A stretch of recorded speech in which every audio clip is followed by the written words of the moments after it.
as I said, we are standing between you and drinks, but I can promise you it's going to be a very riveting panel discussion that will hopefully make you forget about the breaks. I almost think you will forget about the breaks, but we have some amazing panelists with different backgrounds and different viewpoints, so it's going to be fun. We will kick it off by asking one question to all of you, where maybe you do the introduction and answer the question. And let's kick it off by talking about why is AI regulation so important, and what are some critical factors to consider within AI regulation. Why don't we start with you, Dr. Aguirre? Okay. So I'd say regulation is important because AI is simply going to be touching every aspect of human life and civilization. In the last 5 years, it's just gone from a sort of niche, almost academic field to something their entire conference is about with, all of you here. And so it touches everything in, because we have to be able to manage that technology the way that it touches everything. I think regulation and governance in general are going to be crucial. In terms of the important considerations in it, I think I would say that there are two in my mind. One is that we must not try to regulate and govern just the AI that we have now. This is a technology that's changing incredibly quickly. It's been a year and a quarter or so since GPT-4. We've had GPT-4 Turbo, GPT-4o, Gemini 1, Gemini 1.5, Claude 3, Claude 3.5, each of them better than the last, in some order. And so there's an enormous race. We've gone from, blotchy image generation to photorealistic videos in a couple of years. The trajectory is just very, very rapid. And if we try to legislate now or govern now what we have now, by the time it gets legislated or governed or rules get passed, it will be 3-4 years out of date, completely different system. So we have to think about where AI is going and craft governance and regulation that is going to be able to address the AI that we are going to have. And that's not easy because we don't know exactly what we're going to have. But we can take good guesses, I think, and we have to think about. I think the second thing is that we can't treat all AI the same, obviously. There are vast differences in capability and breadth of AI use. So there are like narrow, weak AI systems that are, voice recognition. Nobody wants regulation of voice recognition. I think it should just go. We should have voice recognition. On the other hand, there are, systems being built that being to surpass human capability across a broad variety of subjects at sort of PhD level reasoning. We better regulate PhD level virology in AI or PhD level virology plus nuclear physics AI. If we haven't regulated or governed that in some way, we're in for a bad time. So I think we have to have tiers and of capability and risk, and we have to have divisions in terms of use, and have to have intelligent governance that is going to address, all of the ones that need addressed. Just a quick interruption also. And so, apologies. So I'm Anthony Aguirre from the Future of Life Institute, the executive director. I also have a nights and weekends hat as a professor of physics at UC Santa Cruz, and a couple of other hats. So not too far a commute for it. Not too far of a commute. And yeah, we get to enjoy the weather here that I get to enjoy on a daily basis. Wonderful. Thank you. Liz? So I'm Lois Tullo. I'm here from Toronto via Geneva. I was just over at the UN looking at standards for international trade, but that's just a side gig. I write and teach with the Global Risk Institute. We look at mainly financial institutions risk, of which I teach at the Schulich School of Business. And then I have a day job, which is a CFRO at a mortgage company. When I think of why it is important from a risk point of view, and many of the speakers have already talked about having a risk assessment of AI, is looking at those risks of where we are in the world and how the world has transformed. For one, on a basis of debt. If we look at sovereign debt has gone to 333 trillion around the world. It's, if we look at compared to 1980 to now, hugely impactful. Then as we look at the demographics of most of the developed countries, we've gone a pear shape to a light bulb shape. And so the problems that we are going to be trying to address need something, and that something is AI. And if we see those developments that were already talked about, it's kind of like our last hope to give a change to the problems that we are seeing going forward on a geopolitical basis, on a societal basis, on a climate and environmental basis. Those are the challenges, but AI is really the solution that we see out there standing. One. Yeah, my name is Armand. Thank you all for staying until the end of this day one. So I've been leading product management at IBM for our AI platform that includes the builders part, but also the governance products that we actually deploy with enterprises. I've been at IBM since IBM Watson was announced. I joined IBM that summer when we did the Jeopardy, and since then I invested all my career in building AI solutions. And why governance and why regulation is important? I think it's like driving a car. We can go faster on highways because we have some rules, and we can follow those rules, and that allows us to go really fast. In some cases, interpret extremely fast. And I think with AI, we understand, depending on the use case, what are the boundaries that we need to follow. We're going to unleash innovation. And AI, I think it's like we have like 2 or 3 technological waves that will mark our careers, and this is maybe the biggest one that I will ever experience. So I'm very passionate about how this regulation is going to come into play, so we can really drive a lot of good for the community. That's great. Dr. Aguirre, you mentioned that one of the concerns you have is, not just regulating now, but what AI is going to take shape. AI is moving, as you said, very fast, different models, multimodal agents, etc. How can policy keep pace with what we don't know in the future? Talk a little bit about that, because I asked this question to the Congress there too. Because policy moves at this speed, and AI is moving at this. How do we predict that? Because that's one of your big concerns. Yeah. I think there's one thing we can do to predict where AI is going is see what people are trying to do, and I think we see we see the various sectors of AI. We see text, large language models, now multimodal models. We see them essentially scaling to just more and more capacity of the same sort of models. Then we see more narrow systems, including image generation, video generation. All of these things are simply going to get better. I mean, we can assume that whatever people are sort of failing at doing now and doing at a mediocre level now, they're going to be doing in a few years very, very well. I think that is a safe assumption. And so I think we should look at what people are trying to do with AI and assume that they're going to succeed, at some point in the future. We don't know exactly when. But this is an industry that, while being sort of moribund as a topic intellectually for many decades, has suddenly started winning.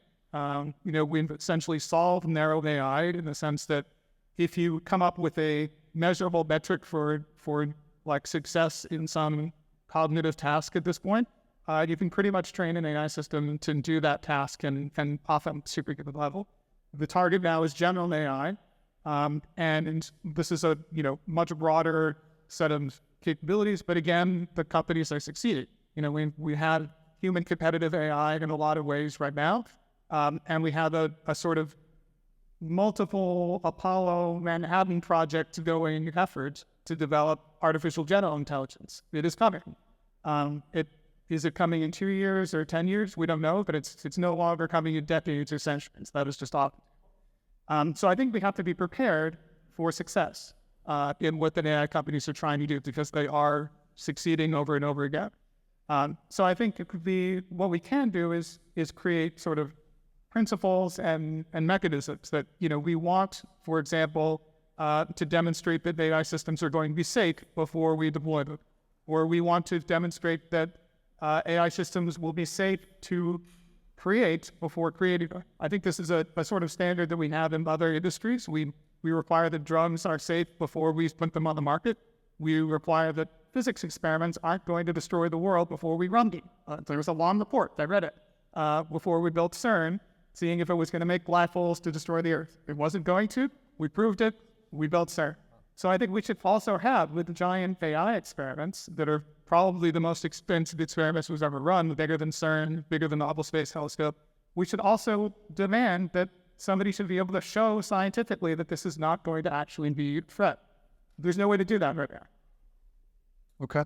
I'll come back to that point where, Ruiz, you've been working with UN and other areas, like EU AI Act has passed.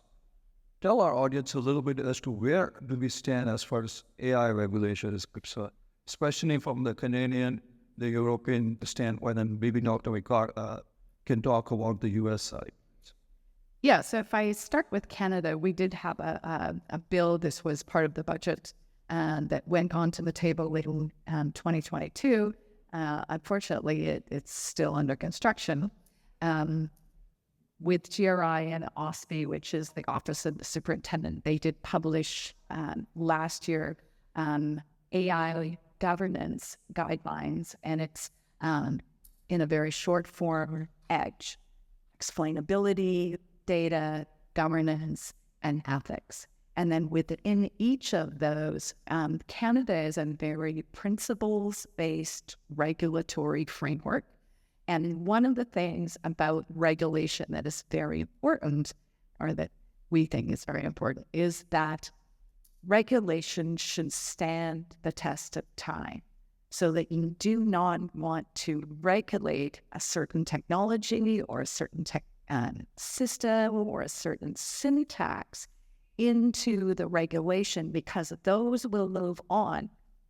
And regulation and legislation takes a lot of work to get changed. So the group that I work with at the UN is responsible for standards for international trade. There's a standard that has a technology embedded in it that's 8 years old, and there are many, issues that have moved forward, and the standard still stands. Whereas at the EU, in June of this year, they just brought out their AI regulations, and they were much more bold, much more global, in that not just AI that is on the shelf or is developed in the EU would be encompassed in the guidelines. If an EU company shared their data with a third party that was outside, it would be there. And the sort of overreaching tenet of those regulations is a human-centric regulations, so that AI is for good. And there are many existing regulations from the EU that already exist. So if we think of the 2016 GDPR regulations around data, so that one good thing about the AI regulation is that they are referencing the regulation that is already in place and to support those regulations. Now, there are I don't want to say holes, but sections of the regulation that if it is a military AI, well, then these regulations don't count. Or if it is something that is allocated by a certain government, then it doesn't. So there are still things to be worked out with that regulation. What about the U.S. regulation? Can you update our audience on that? Yeah, so the U.S.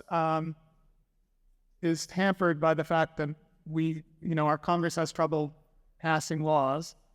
So we at the national level, we're still sort of at a framework for a roadmap for legislation rather than legislation itself. There are many bills in Congress, but Congress is tough to get picked through, even when there's bipartisan consensus on it. So what we have at the moment is lots of things in the whole nation. There's a major executive order, which many people will have heard of, that was addressed a lot of things and created a lot of reports, which were good. So I think, and a lot of reporting requirements for AI companies. What it didn't do was make any really hard requirements on almost any. So many of them are sort of voluntary things or just informational flow from AI companies to the government. There isn't really any restricting of anything from happening, even if those things might be risky. There also, since it's tough to get anything at the federal level, people have been pushing it on the state level through many AI bills in many states. Some of you may have been following SB 1047 in California. That's one that's been in the news quite a bit. So this is one that Future of Life Institute is actually a supporter of. And it's something that is aimed at sort of the biggest, most frontier AI models and sort of trying to prevent them from posing actual catastrophic risk, like human loss of life or large, huge financial loss. Although it's like, in my opinion, fairly focused and light touch, there's been a big push of opposition to it. Some of it genuine and some of it quite disingenuous, I think. So that's been interesting to see how that has played out. How all the forces have come out. My Twitter is a wasteland to the discussion of 1047. So there's going to be a lot of action, I think, coming because everyone sees that AI is going into everything. It is going to get regulated. So if you're one of the few hoping that it will never be regulated, and tech can just do whatever it wants forever, and I think you will be disappointed. And it's going to get regulated, and the question is just how about. So are they on the federal side, some action on the state side? Your Twitter/X account is getting blown up. Armand, I don't want you to feel I'm ignoring you, so I'm going to come at you with several questions now. You work for a global company which has jurisdictions around the world. Do you think it's important to have international collaboration, international communication on setting up global AI so that we have some kind of harmonization of AI regulations? Because imagine having to deal with California law, Colorado law, US law, Canadian law, EU law, Spanish law, Indian law, Chinese law, maybe Hindu. Good for the lawyers, of course, but your perspective.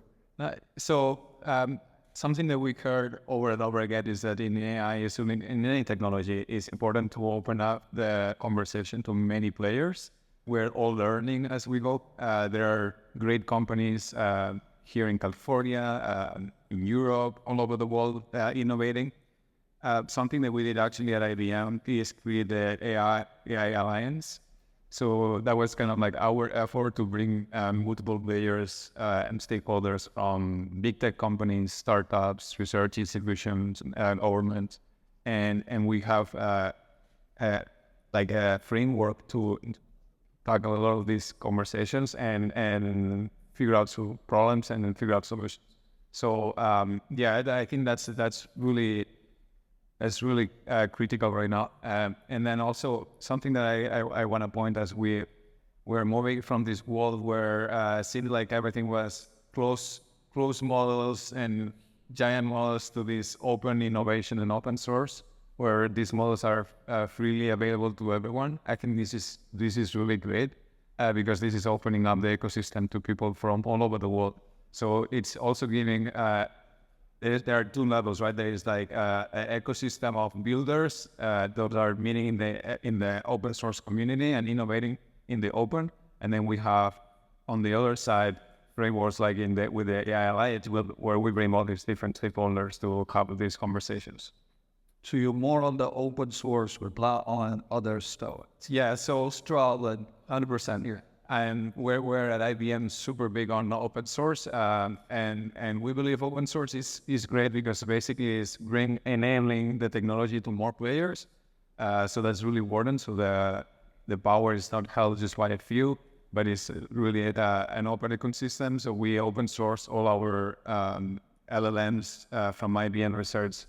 And I think something that is also really important is the licensing when you open source this technology.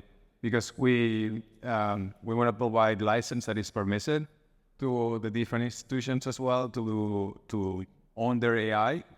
and to commercialize it or use it for research purposes or to improve it, bring it back to the community. So we really believe open ecosystem is making a huge difference. I wanted to just follow that up. On the regulatory side, that does become very important, especially within financial services, within healthcare. And then also,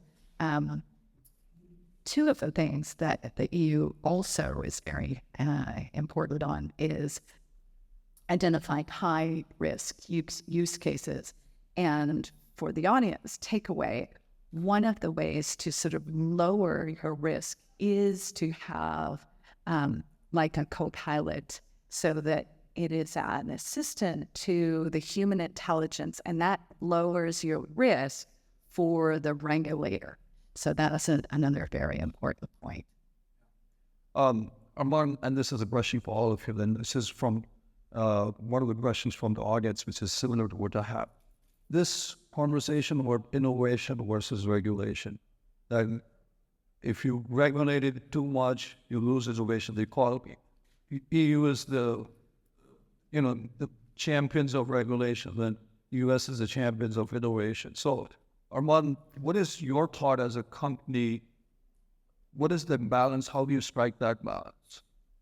So I think a good example that I can give is how we actually do it internally at IBM. And I think this is a good framework that I also recommend to other companies. We have an AI ethics board at IBM, and it's a diverse cross-function, cross-unit, cross-geography set of leaders that they put in place the guidelines on how we should apply AI internally at IBM.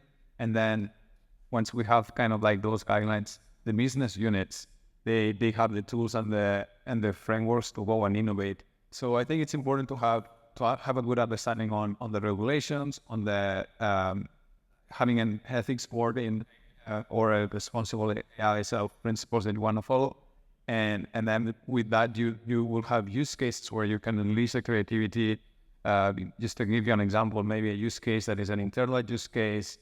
There is always a human in the looks. So maybe it's fine there to use more of an agentic approach, which is less deterministic.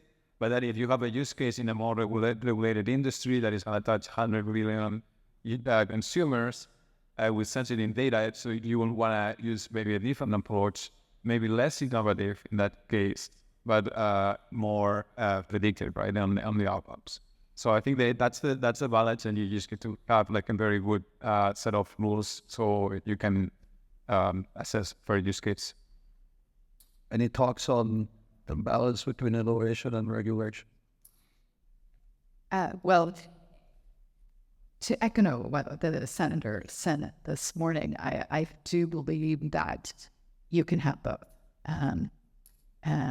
If you think about your children, and they work better when they have parameters of what is allowed. So within the sandbox, you are, allowed to do this. And for industry, one of the big worries is that those regulations have not come out. So I also have been in the blockchain industry, and for a long time, we did not have regulation.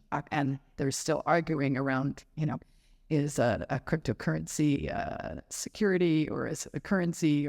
So when there is absence of regulation on the ethics side, the challenge is that cultures around the world, and to the sort of human-centric of the EU regulation, is that we are seeing more divide between what is acceptable values.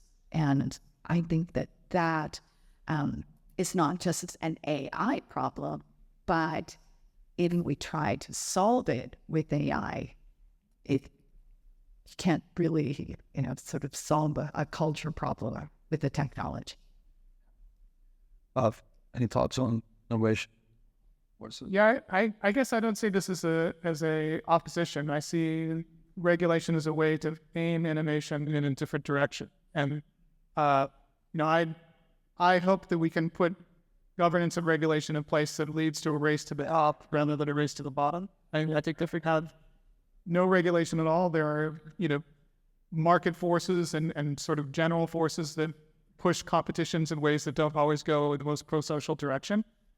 Once you put some rules in place that require, say privacy protection, then you can have innovation on privacy or innovation within the constraints of having privacy. I was very impressed, for example, with Apple just built this whole new technology stack to keep their AI confidential. So when you do your AI on your Apple phone, if it sends it to Apple's data center, it's encrypted on the way, it's encrypted in the data center, there's secure enclaves, there's all this huge amount of innovation technology to go into preserving privacy. Now that wasn't because of regulation, that's because Apple has chosen to make that a selling point about products, and I think to good effect. But I think that shows that, if there were a privacy law or regulation on AI, other companies would innovate along similar direction, and we would have a race in that direction. So I don't see it as an opposition, but aiming the innovation, which I think is going to occur almost no matter what. There are lots of smart people working very hard, getting paid lots of money, they're going to innovate. But which way are they going to innovate in? Dr. Wang, your organization has proposed a moratorium on AGI and maybe even on the foundation models. Now, the question really is that let's just say if the US puts some kind of a moratorium, how would our enemies, whether it's China, Russia, and others, they're going to march at that. So how do we balance that from your perspective? Yeah, so what we've actually called for is a pause on the next generation of generative models until we at least need to show that we can, because it's not clear that we actually can, no matter how dangerous something is, it's not clear that we actually can stop right now. The race is just no holds barred. To put a pause on the next level of, general purpose AI models, GPT-5 and its generation, until we have a way to actually manage the risks of them.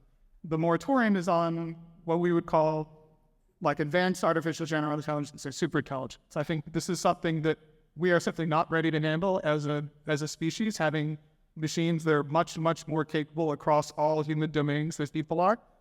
This might sound like science fiction, but this is the stated goal, again, of several AI companies that are spending hundreds of billions of dollars per year to develop those technologies. So that is something that I believe we are simply not ready to have.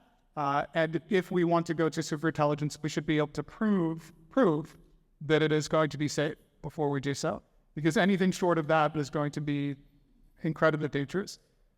Now, how that happens in a geopolitical competitive context, I think we have to work out both at the corporate level, here we have a race, and at the international level, how to not have that race. So the government is the entity that is going to be able to stop a race to the bottom between corporations through regulation, through requirement.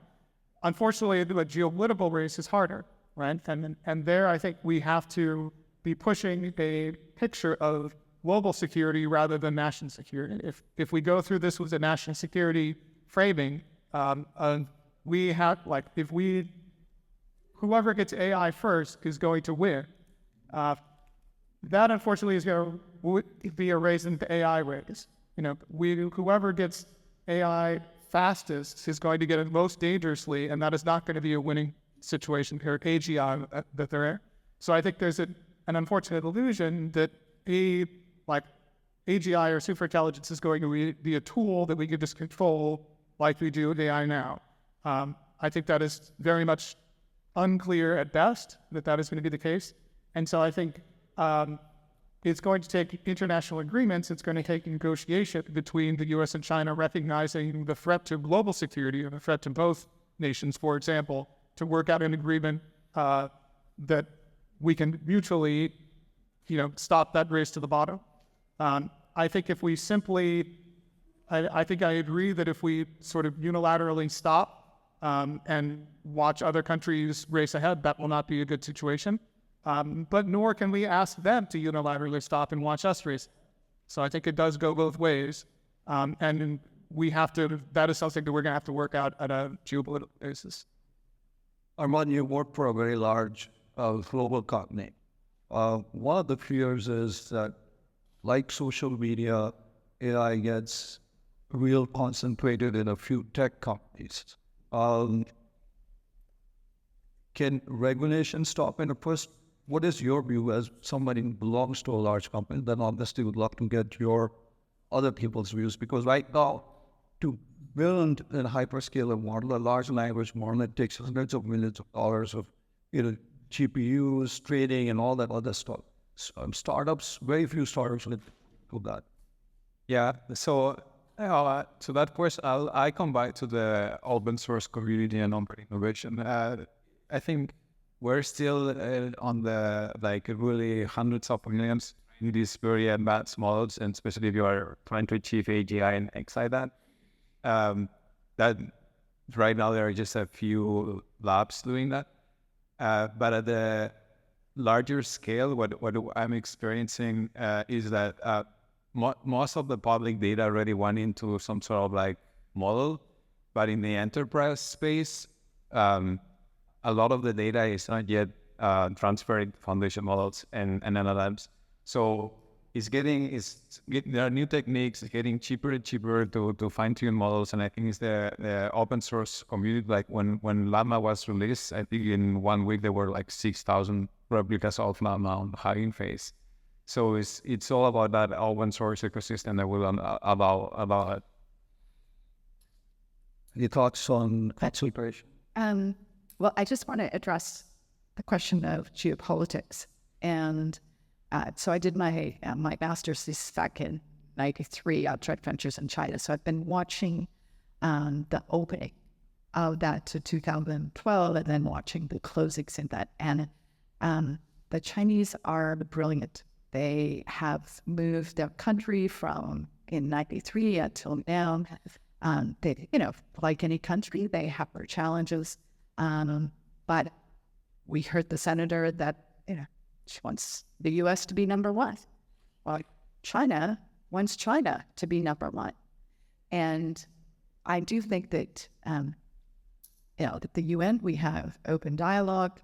However, at this present time, with the current leadership in place, I do not see either stepping back from the race, and whether that goes to the bottom or goes to the top.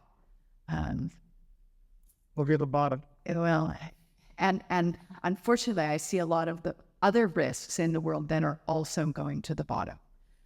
So I think this is something that we must be concerned about, but I don't necessarily see that stepping back is going to work. To the question of sort of large organizations, I do feel that a lot of the power, much like we've seen the shift in debt of countries, shift to individuals and sovereign wealth funds, we've also seen that power shift to large organizations. And so what that means is that there becomes more importance to the regulation. And having grown up in the crypto and blockchain environment, I do think that open source is very important. And if the U.S. and if Canada and the other EU countries are going to continue to encourage entrepreneurship and innovation, that open source becomes even more important. And I am very happy that IBM has gone that way of open source. I think on the open source side, there is something that is very different from traditional software development. In software development, you would see all the lights of those. When you open source a foundation model, what are you open sourcing? You're open sourcing hopefully some weights, but you don't know the underlying data that was used to train that model. Something that we are really proud that we did at IBM, and if you go and see the white paper, we list all the data sources that were used to train the model, and they are all legally approved with the right copyright, and we explain the entire recipe. So there are two levels of open source. You can put something out there, but still in AI, it's not that clear what's in it. So it needs to be supported with certain documentation as well, right? And I at the end of the day, what many people are doing with these models is mixing them with their own data to fine-tune them, to use a RAG use case. So it's really important to understand if you are mixing something with a foundation model, your data with a foundation model, you better know what you're mixing it with, you know. So there is this new paradigm of how we do open source for AI that is new. That's great. Another question I had was, in my conversations with several members of Congress, they have proposed setting up a separate independent entity that would regulate AI, like the IAEA, or you talked about the FDA, etc. Any thoughts on that? Because I can tell you the consensus after talking to several members of Congress that came in, but that's the punchline. Some thoughts?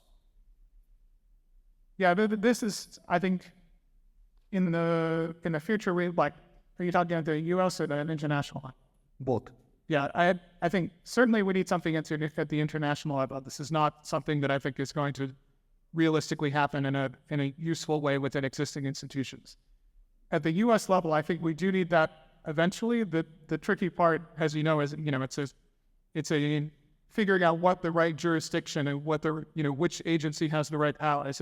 Sometimes it's easier to empower an existing agency, sort of build it up, and then split something off of that, than create a new agency afresh, especially when time is critical. So my guess is that the better road will be to empower a couple of key agencies, as has happened with the FTC and NIST with particular things, and then have those grow and probably eventually split off into I mean, it's going to be a big enough problem that we're going to need a real agency for it. But my guess is that's our road.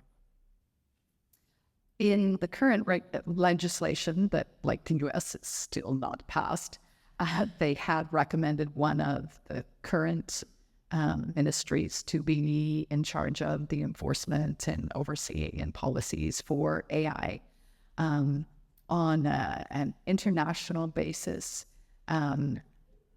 where it's actually going to live. And one of the challenges that we're seeing internationally is really a diminishment of global governance, and countries, they were stepping back before COVID, and COVID, I think, really pushed more nationalism. So yes, I do think that there should be some kind of international governance of AI, but I don't at this time have a recommendation of where it should live, and if it would be accepted, because there are very divergent paths by the countries that are developing AI. Yeah, any thoughts on that? I agree. I think any effort to bring all these different countries together, I think would be a good thing, instead of each of us operating independently and in silos. So as long as I'm sure that any of these institutions or agencies always get these missions with good intentions. As long as they keep cooperating with everyone and bringing all the right players and open the conversation to everyone, I think that's good. We have that in different industries already, and it's still to be successful. We're running out of time before they get hit their brakes, but a final thought to some of these companies who are either large companies doing some amazing things in AI, small companies who are thinking of doing some amazing things in AI, or academics or others. From a regulatory standpoint, what should they, just very briefly, they should be thinking about? I think, despite my being a little bit more alarmed about the very high talents in the future, I actually really enjoy using the AI that we have now. And I think if we can curtail that runaway to the very dangerous things, the sorts of systems that we have now and the narrow systems just have tremendous capability. So I hope that we can, rather than just building, going for more power, like to actually try to solve problems. So I would just love to see the orientation on what are the real human problems. Like if we want to solve poverty, let's actually try to solve poverty, not spend $1 trillion building super powerful AI systems and claim we're going to solve poverty. Like actually go and try to build systems that are going to solve poverty. So that's my appeal. Ruiz? Similarly, to think about what is the business strategy that you're trying to do, and what are the risks, and then what are the underlying assumptions that you haven't really spoken about. So if we think about before COVID, we're in the cruise line industry, and the two underlying assumptions were you could dock at the port and you can get off the ship. So are there those underlying assumptions about your business that need to change? And AI is, one more tool along the path of technology, and that's the way that we should look at it. Armand? Yeah, so my assumption is that most of you here working companies are applying AI. My team last year did 800 plus pilots on Gen AI, a lot of pilots. And I can say for 100% of my customers, they were all saying governance is really important, but we'll do it later.